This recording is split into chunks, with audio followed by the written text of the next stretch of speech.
Olá, meus irmãos e minhas irmãs de podcast. Bom dia, boa tarde, boa noite. Tudo bem com vocês? Estamos iniciando mais um episódio do Alma de Poeta, esse podcast que foi criado para falar sobre Umbanda, espiritualidade e mediunidade. Meu nome é Evandro Tanaka, eu sou médium umbandista, e hoje eu vou iniciar esse episódio contando uma lenda africana para vocês, contando o Itã. Um Itã que fala sobre como o Orixá Exu ganhou poder sobre as encruzilhadas. Vamos ouvir essa história?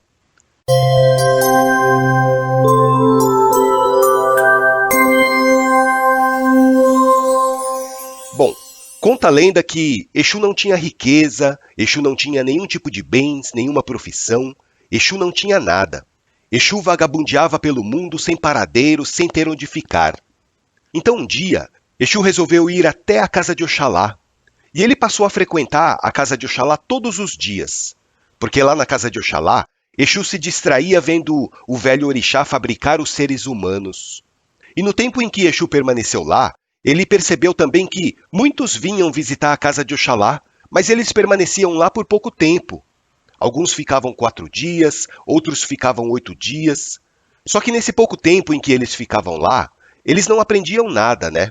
Eles simplesmente traziam oferendas, se encontravam com o velho orixá, elogiavam o trabalho que ele estava fazendo de fabricar os seres humanos e partiam. Só que Exu, ao contrário dos outros, ficou na casa de Oxalá durante 16 anos. E ele prestava muita atenção na habilidade que Oxalá tinha de modelar o homem. Ele via como Oxalá fabricava com todo cuidado cada parte do ser humano. As mãos, os pés, a boca, os olhos, a cabeça, as pernas, o quadril. E durante esses 16 anos em que Exu ficou na casa de Oxalá, ele começou também a ajudar Oxalá a fabricar os seres humanos. Exu não perguntava nada, ele apenas observava e prestava muita atenção. E com essa atitude, Exu aprendeu todo o ofício de Oxalá. Só que um dia, Oxalá disse para Exu que ele deveria ir até a encruzilhada, uma encruzilhada que ficava perto da casa, e pediu para que Exu ficasse lá, parado na encruzilhada, porque era por esse caminho que passavam todos aqueles que vinham até a casa de Oxalá. Exu recebeu a ordem de Oxalá de ficar ali e não deixar passar ninguém que não tivesse trazido uma oferenda para Oxalá. Todo mundo que fosse até a casa de Oxalá deveria primeiro deixar uma oferenda com Exu na encruzilhada. Oxalá pediu para que Exu cobrasse todas as oferendas na encruzilhada, porque o trabalho de Oxalá tinha aumentado muito. Ele estava fabricando cada vez mais seres humanos, e ele não queria perder tempo recolhendo os presentes que todos lhe ofereciam, porque Oxalá estava trabalhando tanto que ele não tinha nem tempo de receber as visitas. E Exu, que já estava há tanto tempo com Oxalá, resolveu ajudar nisso também. Ele recebia todas as oferendas na encruzilhada e entregava essas oferendas para Oxalá. E Exu fazia muito bem o seu trabalho. Ele fazia tão bem o trabalho que Oxalá resolveu recompensá-lo. Daí Oxalá decidiu o seguinte: quem viesse até a sua casa para fazer uma visita, deveria também dar alguma coisa para Exu. E quem estivesse voltando da sua casa, também deveria dar alguma coisa para Exu quando passasse pela encruzilhada. E Exu não dava mole não, viu? Ele estava sempre a postos, armado com o seu ogó, que também funcionava como um poderoso porrete. E ele não pensava 2 vezes para descer a paulada naqueles que tentavam burlar sua vigilância. Quem tentava ir até a casa de Oxalá sem deixar a oferenda na encruzilhada, recebia uma severa punição de Exu. E Exu trabalhava tanto nessa atividade, ele ficava tanto tempo na encruzilhada, que resolveu construir lá a sua morada.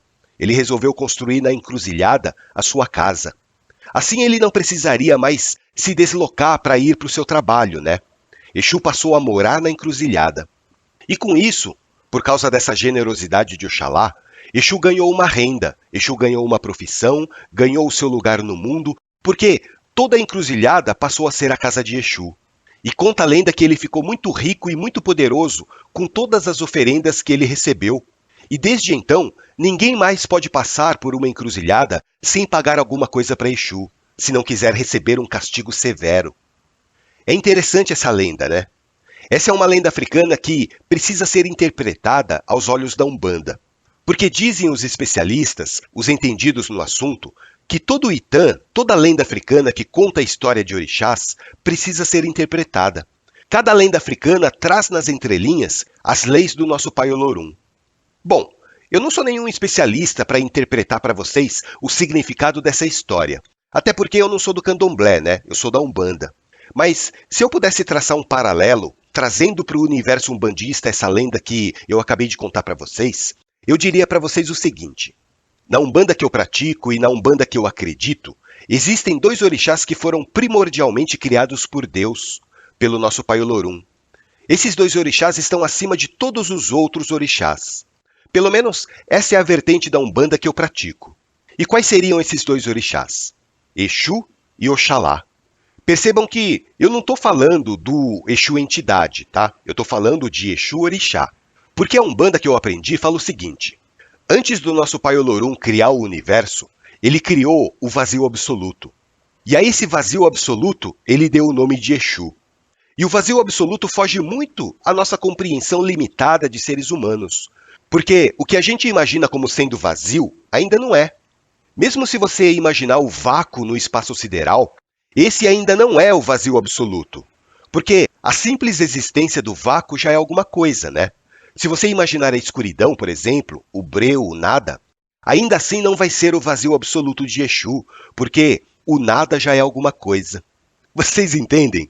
É muito difícil, na nossa concepção de ser humano, entender o que significa esse vazio absoluto. E a alegoria da história africana que eu contei para vocês fala exatamente isso, né? Que Exu não tinha nada. Ele não tinha bens, ele não tinha posses, ele não tinha profissão, ou seja, Exu não tinha nada, Exu só tinha o vazio. Vocês conseguem perceber o paralelo que existe entre a crença africana e o entendimento da Umbanda? Daí o nosso Pai Olorum, depois dele ter criado o vazio absoluto, que ele chamou de Exu, ele resolveu preencher esse vazio absoluto com a luz de Oxalá. Então, Oxalá é o tudo que preencheu o nada.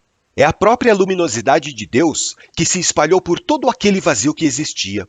E esse todo que Deus criou, do qual o universo é apenas uma parte que a gente consegue enxergar, que a gente consegue compreender, Deus chamou de Oxalá. E segundo algumas vertentes da Umbanda, Oxalá é a irradiação primária de Deus, responsável pela existência de todas as formas de vida, né? É por isso que aquela lenda africana fala que o trabalho de Oxalá era fabricar os seres humanos. Na verdade, não só os seres humanos, né? Mas toda forma de vida. Mas na visão dessa lenda africana, Oxalá seria o responsável pela criação dos seres humanos. Daí o que aconteceu? Pelo fato de Oxalá e Exu terem sido os primeiros orixás criados pelo nosso Pai Olorum, eles se tornaram muito próximos um do outro, apesar de estarem em polaridades opostas. Afinal de contas, Exu sempre acompanhou Oxalá, porque foi Oxalá que preencheu o vazio de Exu. E chegou um determinado momento em que Exu se tornou o intermediário daqueles que buscavam Oxalá, daqueles que buscavam o Criador dos seres humanos. Então, aqueles que iam reverenciar Oxalá, obrigatoriamente deveriam reverenciar Exu também, porque Exu é a polaridade oposta que acompanha a luz de Oxalá, né? Exu também é uma irradiação do nosso Pai Olorum. Daí a lenda diz que Oxalá pediu para Exu ficar na encruzilhada para receber todas as oferendas, ou seja, todos aqueles que desejassem chegar até Oxalá deveriam primeiro prestar reverências a Exu. E essa tradição se mantém viva até hoje, né? Tanto no candomblé quanto na Umbanda. Quando você entra num terreiro, você presta homenagens primeiro para Exu, para depois ir até o altar fazer as suas homenagens ao Pai Oxalá. E a encruzilhada simboliza as decisões que a gente precisa tomar na vida. Muitas vezes, a gente chega naquela encruzilhada que a gente não sabe direito que caminho seguir, não é verdade? Nessas horas, a gente tem que fazer uma reverência a Exu e pedir para ele ensinar qual é o melhor caminho para a gente chegar até o nosso Pai Oxalá, a fim de que a gente possa fortalecer a nossa fé. E as oferendas na Umbanda é uma outra simbologia que a gente precisa saber interpretar. Oferenda significa presente, agrado. E a gente parte do pressuposto que, para dar um presente para alguém, a gente precisa sacrificar alguns recursos pessoais nossos para ter condições de dar aquele presente, não é verdade? Por exemplo, eu quero dar um presente para o meu filho, ou para minha filha, ou para alguém que eu amo muito. Eu vou ter que dedicar o meu tempo para escolher o presente certo. Eu vou ter que gastar o meu tempo para ir até a loja para comprar o presente que eu escolhi. Eu vou ter que gastar os meus recursos financeiros para poder comprar aquele presente. Vocês percebem que tudo isso nada mais é do que sacrifício pessoal? E a Umbanda pede que a gente faça oferendas através do nosso sacrifício pessoal. Então, quando você chegar na encruzilhada da sua vida e você não souber que caminho seguir, faça um sacrifício pessoal em favor de alguém necessitado. Porque esse é o melhor agrado que você vai poder dar para Exu. Quando eu falo de oferendas aqui, eu não estou me referindo a você fazer um padê e deixar na encruzilhada em cima de um alguidar. Não é nada disso. A oferenda para o orixá se concretiza com o seu sacrifício pessoal em ajudar alguém. Ajudou alguém? Então tá beleza, tá feita a sua oferenda. E Exu vai permitir que você prossiga a sua caminhada até o nosso Pai Oxalá. Agora, se você chegar até Oxalá sem dar a sua parcela de sacrifício, tentando enganar Exu, daí você vai receber aquilo que merece por ter tentado ludibriar as leis divinas. Eu, particularmente, tenho uma visão muito ampla de oferenda, sabe? Oferenda, para mim, significa você presentear alguém, oferecer algo, e todas as atitudes desinteressadas que eu faço nessa vida, eu considero como oferendas para os orixás. Por exemplo, esse podcast que eu estou gravando aqui agora. Eu estou gastando o meu tempo, eu estou gastando os meus recursos para poder oferecer um presente para vocês, não é verdade? Eu estou oferecendo algo que, dentro da minha concepção, dentro da minha interpretação, pode ser agradável, pode ser útil de alguma maneira para alguma pessoa. E eu considero esse podcast como sendo uma oferenda para Exu, para que ele permita que eu siga na minha caminhada em direção à casa do nosso Pai Oxalá. Quando eu vou no terreiro, por exemplo, atualmente eu estou frequentando uma casa que fica a 130 quilômetros de distância da onde eu moro. Eu também interpreto essa minha ida ao terreiro como sendo uma oferenda para as entidades, uma oferenda para os orixás. Porque eu estou gastando o meu tempo, eu estou gastando os meus recursos para oferecer o melhor de mim para as outras pessoas. E as entidades que atuam na Umbanda levam muito em consideração esse altruísmo que a gente vai construindo na nossa vida. Pode ter certeza que uma pessoa altruísta vai angariar muito mais a simpatia da espiritualidade do que uma pessoa egoísta. Se você só pensa em você mesma e não está disposta a pagar a oferenda para Exu, você nunca vai conseguir chegar na casa de Oxalá. E por outro lado, se você aproveitar aqueles momentos das encruzilhadas da sua vida, ou seja, aqueles momentos de dificuldade, de indecisões para ajudar o próximo, você vai estar recebendo a permissão de Exu para seguir em direção à luz. E lembra do que a lenda conta? Toda encruzilhada se tornou a casa de Exu.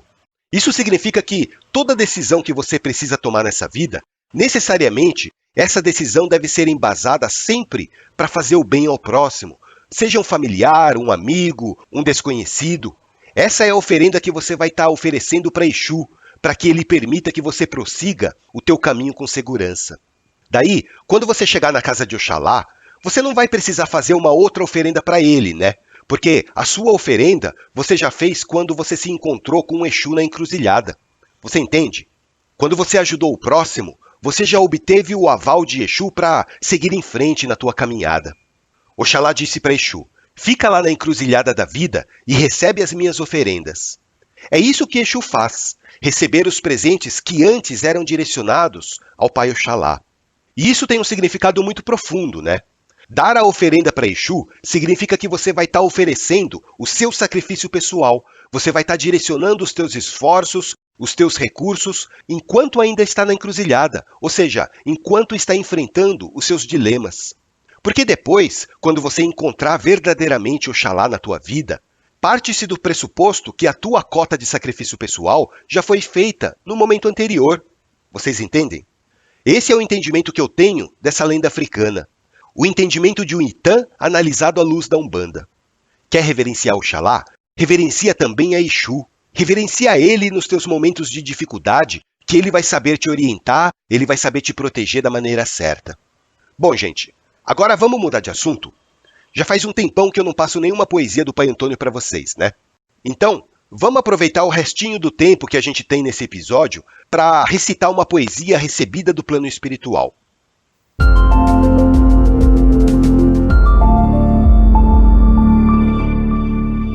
A poesia que eu gostaria de compartilhar com vocês foi passada, na verdade, por um herê, por um espírito que se manifesta nas giras de Umbanda por meio de uma aparência infantil. Vamos ouvir a poesia?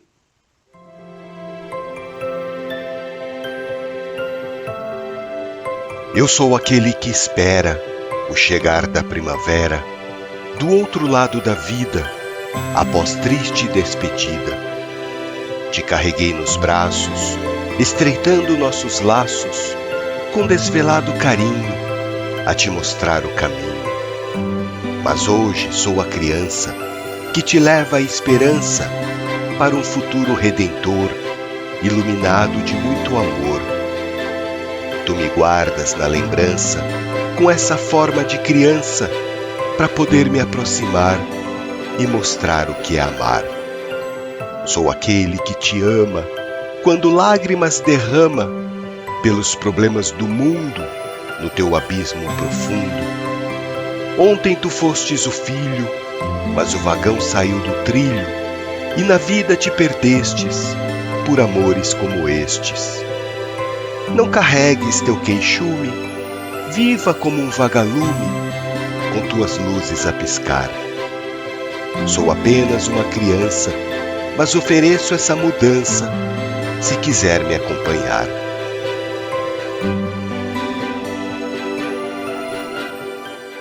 É bonitinha essa poesia, né? Por detrás de cada verso, um ensinamento escondido que a gente também precisa saber interpretar. Muitas pessoas nessa vida têm os herês como guias espirituais, como guias de cabeça, inclusive. Só que essas entidades que se manifestam com um arquétipo infantil são espíritos de muita luz, de muito conhecimento. E não raras vezes, os herês que nos acompanham hoje foram nossos guias protetores quando nós estávamos lá no plano espiritual. Porque na espiritualidade, as crianças somos nós, né? Nós que somos espíritos imaturos, ainda engatinhando para as verdades de Deus. E os herês, muitas vezes, são as entidades responsáveis por nos guiar pela senda da evolução, através da paciência, da compreensão, do amor incondicional. Eles tentam passar mensagens de uma maneira simples para nós, para que o nosso espírito imaturo compreenda as leis do nosso Pai Criador. A poesia mesmo fala, né? Eu te carreguei nos braços, estreitando os nossos laços, com desvelado carinho, a te mostrar o caminho. Essa é a simplicidade e a pureza de um herê, nos mostrando a direção certa a seguir. Tem uma outra parte dessa poesia que eu gosto muito, que fala assim: Tu me guardas na lembrança, com essa forma de criança, para poder me aproximar e mostrar o que é amar. Vocês conseguem perceber a profundidade desses versos? O herê está falando na poesia que nós guardamos a lembrança dele, ou seja, nós já conhecíamos essa entidade antes de reencarnar. E ele se manifesta nesse arquétipo infantil para fazer despertar dentro de nós o sentimento mais puro e mais nobre que existe, que é o amor. Vinde a mim as criancinhas, porque deles é o reino dos céus. O próprio Jesus já ensinava isso há 2000 anos atrás. Vocês não vão conseguir enxergar a Deus se vocês não tiverem os olhos de uma criança. Enxerga a beleza da vida com os olhos infantis e vocês vão ver que a sua vida vai se tornar muito mais feliz. Eu estava falando antes sobre oferendas, né? Quer dizer, a maneira como eu enxergo as oferendas na Umbanda. Você sabe qual é a melhor oferenda que você pode oferecer para o Orixá Ibeji ou então para os herês? É a alegria. Sabe aquela alegria contagiante de você sorrir para as pessoas, de você conversar com elas, de fazer brincadeiras saudáveis? Quando você age dessa maneira, você está atraindo para a sua vida a energia de Ibeji. Essa é a oferenda que você está fazendo para eles. Se você já participou de uma gira de herê, muito provavelmente você já sentiu aquela energia contagiante de alegria que se manifesta quando os herês descem na Terra. É exatamente essa energia que você precisa oferecer. Tenta absorver o arquétipo da entidade, o arquétipo do orixá, e você vai ver a mudança que isso vai fazer na sua vida, tá bom?